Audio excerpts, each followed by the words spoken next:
This video is brought to you by Jab.se, the lead supplier of MMA gear in Scandinavia. BetSafe.com, Europe's only online betting site for MMA.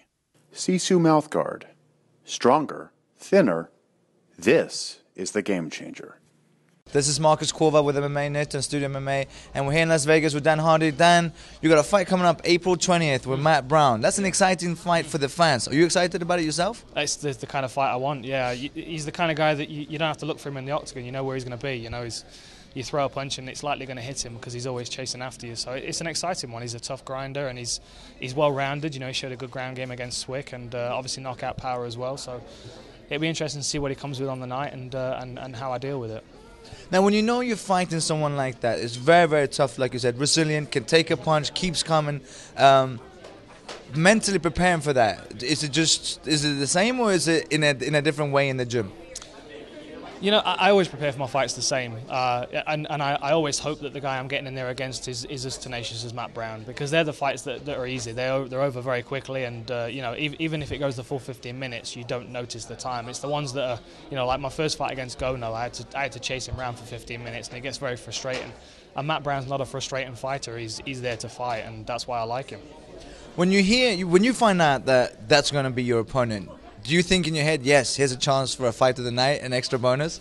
You know, sometimes I do. Obviously, the fight of the night bonus is nice, but I'll be honest, I just want fun fights. You know, there's nothing worse than having a fight that, you know, win or lose by decision. If it's a boring fight, I just don't feel like I've done my job, and I don't feel like I've lived up to my own expectations. So, you know, Matt Brown, obviously the bonuses are nice, but my goal is just to make a fight out of it and have fun.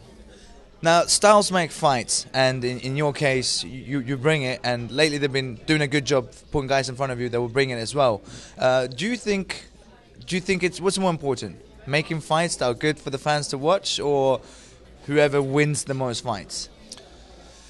It's a tough one, you know. I mean, it really depends, what you're in the sport for. I'm trying to learn about myself. I have a lot of questions about myself and about my limitations that I'm trying to answer. And the best time to do it is in the octagon, you know, because you're on the spot more than any other time in your life. And I don't know, it's just exciting to be in there and just to kind of be in that mix and have all that pressure on you and have to turn it on, you know, get that Ray Lewis, mood on. I'm hooked on Ray Lewis at the moment. I've been watching all of his interviews, and he's just fascinating. He's just a monster, but he's just so calculated, and that's what I like about the sport. Is it's an opportunity to do that, you know, to be that person. And we got UFC coming back to Sweden April 6th. You were just able to go back and be in front of your fans. Alexander Gustafsson gets to do it again now. What's it like, especially when you come from a country where football is big and it's a big united kind of a feeling in the room, in the atmosphere when you're fighting at home? What's it like to fight at home? Is it an advantage to yourself?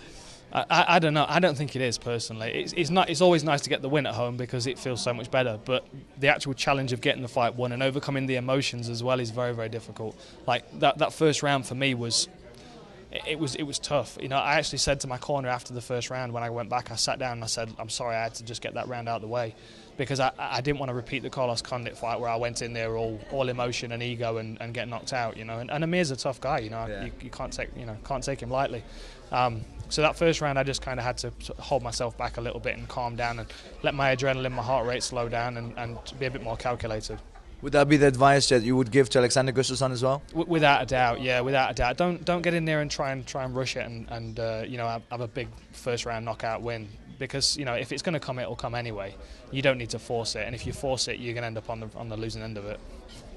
And he's fighting a big. Shogun was a big step up for Alexander Gustafsson, but Gegard Mousasi is no joke.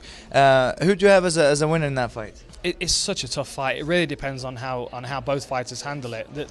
For me, Mousasi's always been very, very impressive, and I don't think he's ever had that respect that he should get from the rest of the MMA community, because he's just not ever had really the big stage. I mean, obviously, you know, we've seen him on Strikeforce, but it's not until you get to the UFC that people really consider you as part of the mix. And you know, I think he knows this is his opportunity to do that, and Gustafsson's a tough guy to do it against, but if he comes in there with enough confidence and preparation, he might steal it. It's a really up in the air fight for me. It could go either way. April 20th, you got Matt Brown. What's in the horizon for Dan Hardy after that? What do you want in 2013?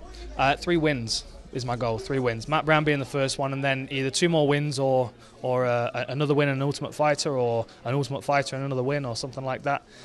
I don't know. I don't mind trading one of the wins for a coaching job, but if there's no coaching job, then I'll do 3 fights and be aiming for a title shot next year. I was going to say, that puts you in 5 wins in a row. Do you think that will put you in a title contender? I think it should. I think it should, yeah. I mean, there's no reason why not. Matt Brown won 4 fights last year, and that's a big year for him. And I think that if I get a win over him, and then 1 or 2 more decent level opponents, I think there's an argument for it.